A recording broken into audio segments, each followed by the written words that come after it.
Hi, good evening, everyone. So I actually went through a lot of effort to put some of these slides together to talk to you about IIT Madras. Let me see if this, talk to you about IIT Madras today. And then I sat through the whole day realizing that almost everything that's on these slides we've already discussed through various panels. But then it struck me that I can just repeat all of it all over again and we'll just call it reinforcement learning. Okay? So, all right, so this slide is intentionally colorful because it's to essentially remind you to do one basic thing, which is come and visit campus whenever you can, right? One thing about IIT Madras that we've not really discussed today is our campus, right? One of the things that we all remember about IIT Madras is the wonderful green campus, and the good news is the campus is greener today than it ever was before, right? So please do come and visit. Some parts of the campus are very, very different. You'll see several new buildings here. So you saw some of them on the video. But some parts of the campus are still the same. Gajendra Circle is still the focal point. You'll be very happy to know that we've been very responsible with the ecology of the campus. So the deer population right now is actually at an all-time high. In fact, the black buck, which is an endangered species, its population is also at an all-time high. I think it's at about 125 or something like that today. So that's the good news. The not so good news is that the monkey population is also at an all-time high. And I was listening to Prabhakar's talk this morning. I think Prabhakar may have left. And you all remember that slide where he had Fermat's last theorem on the one hand and driving on the other. And I thought at that 10 raised to 5 mark, he should have had the JEE entrance. And if he had had, in addition to AI capability and human capability, a monkey capability line, I know you guys are all very bullish on AI here in the Valley, but my money's on the monkey. I mean, these guys are getting way, way smart, right? But please do come and visit campus. So what I wanted to do very, very quickly, because we've talked about all of this for most of the day, is to just quickly run you through a few key highlights on what IIT Madras is doing and where it's looking to go, right? So these are some highlights. We've talked about them. We have been ranked #1 in a row for 10 plus years and things like that. We've talked about the campus. We've got about 12,000 students. I don't know if you know, though, that we have at least 4 and perhaps 5 campuses on the anvil. We've got our main campus that all of you studied in. We've got Zanzibar, and we already heard Preeti talk about this. We've got a campus that's about 30 kilometers south of IIT Madras in a place called Tayyur that we're calling our Discovery Campus. That's where Satya Chakravarti's various space missions are being incubated.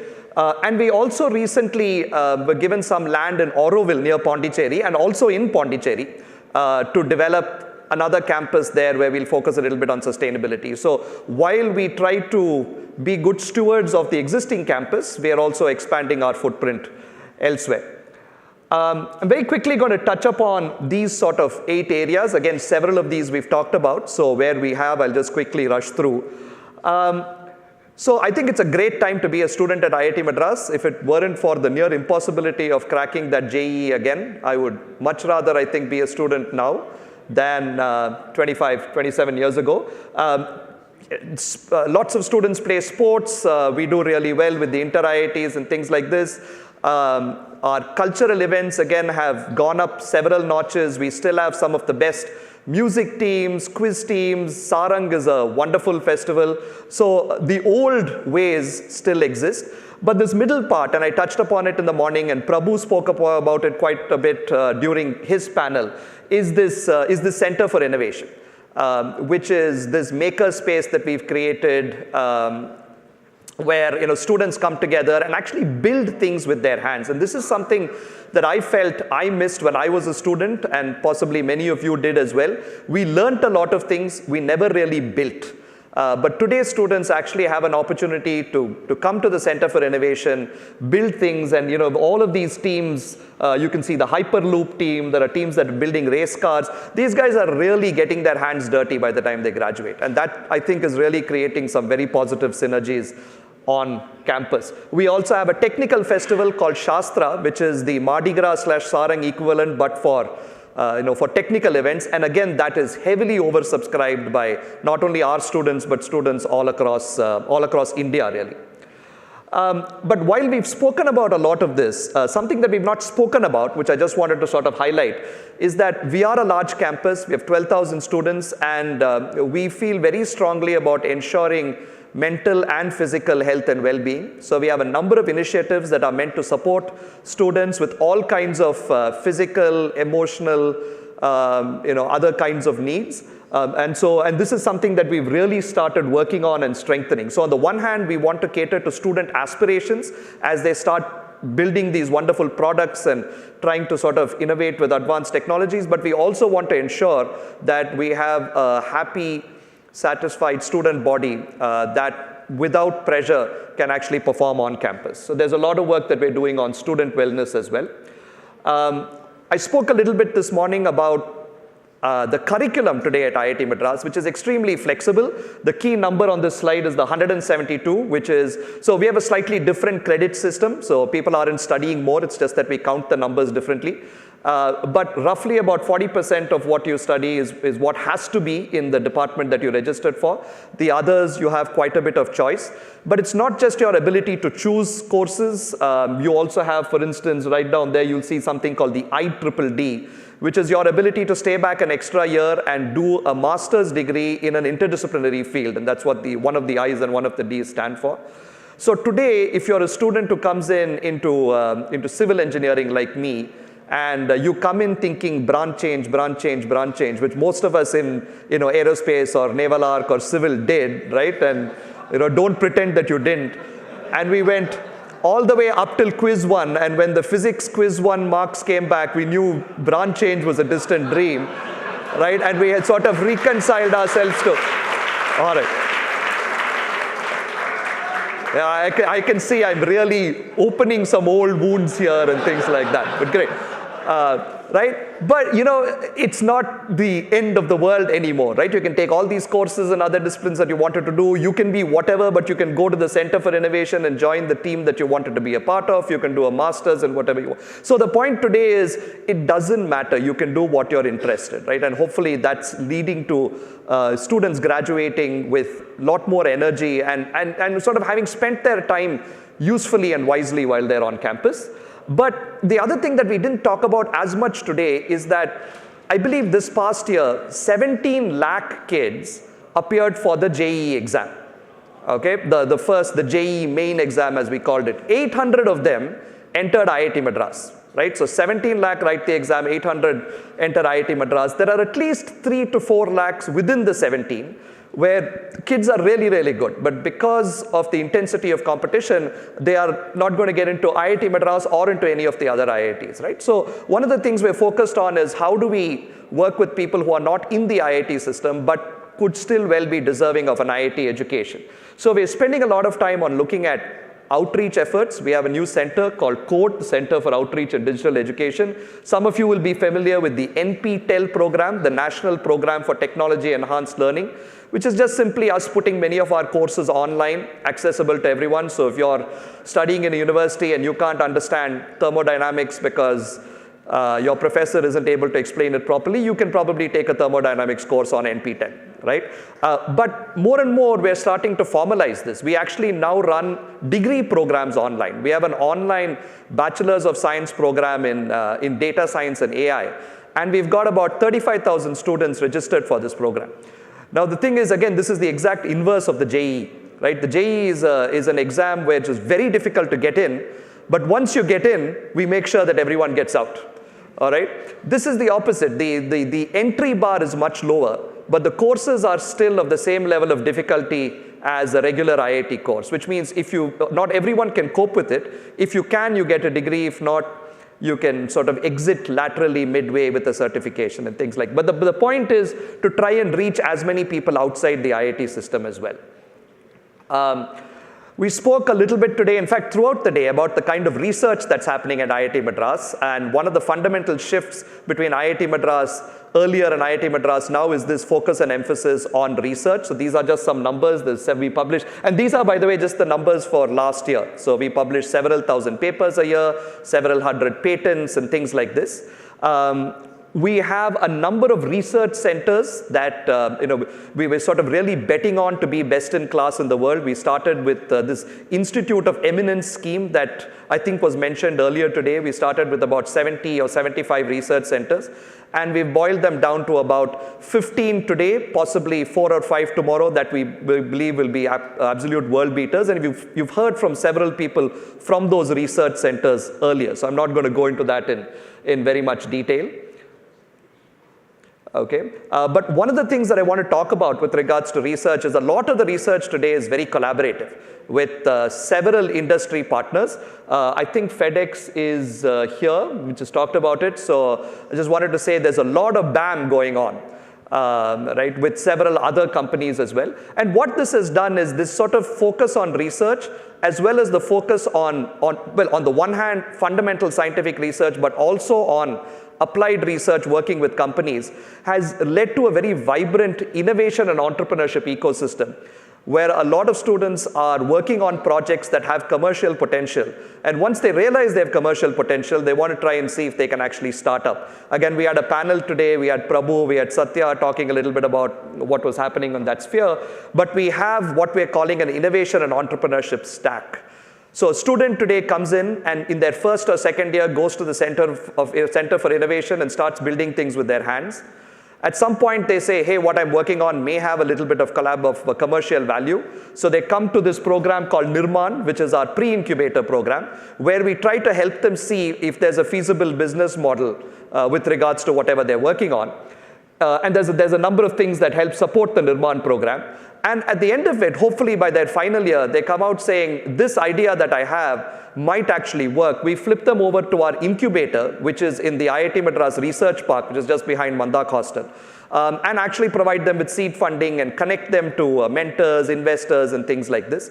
And hopefully, they then move on the upward trajectory of being a profit-making enterprise, right? So in the last, I don't know, maybe about a decade or so, we've incubated about 450 startups. This number keeps changing, so it's somewhere between 450 and 500. Prabhu? 500. It's 500? Okay. Yeah, your office didn't update the slide. Okay. But you'll see some of these, Hyperverge, Kedar was there earlier. We talked about Aether that just went public a couple of months ago. Anand Rajaram was mentioning MediBuddy. So these are the kinds of startups that have come out of this ecosystem. And the collective valuation is about 50,000 crores today. So this is something that I think is, and this has now become aspirational. 10 years ago, I used to go to talk to students about entrepreneurship, and they'd say, look, explain this to me again. I've got somebody offering me a 15 lakh job, and you're saying I shouldn't take that job, and I should do this other thing, which is extraordinarily tough. There's a 95% chance of failure.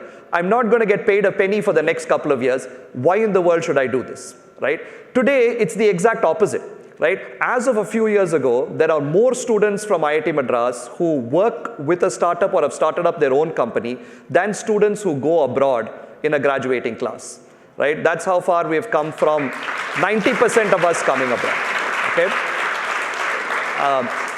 So we're very confident that we'll see more Aethers and MediBuddies and Hyperverges, in the days to come. We've spoken about Ravindran and Sunil was here earlier speaking about the Vadvani School of Data Sciences and AI. We have this Department of Medical Sciences and Technology that Anubama spoke about. We have something called a School of Sustainability. Satya Seshadri spoke about the Energy Consortium, but that's one center within a larger school that looks at sustainability.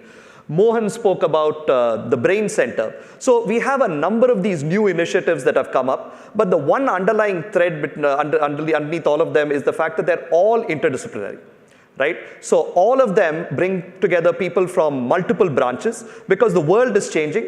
I don't think the traditional disciplines of civil engineering, mechanical engineering, electrical engineering are going to be the way they used to be. So this is now a concerted effort in terms of saying your entry point can be through any of these streams, but you can actually do creative, collaborative things. So there's a lot of collaboration happening at IIT Madras. And finally, we spoke about this again in the morning. We are looking at internationalization very seriously, both outwards and inwards. So we're trying to establish a presence outside through IIT Madras Zanzibar. We are also, I think Raghu spoke very briefly about IIT Madras Global this morning, which are these outposts that we're going to establish in a variety of countries that allow us to transfer our coursework, teaching, patents, provide markets for our startups and things like this. But we're also focused on bringing more international students to campus, right? So many of us came here to the United States to study. The idea is, why can't we get best students from other parts of the world to come to IIT Madras? I think we're looking at perhaps 10% of our student population being international at some point in the near future. All right? So this is a quick rundown of things that are happening at IIT Madras.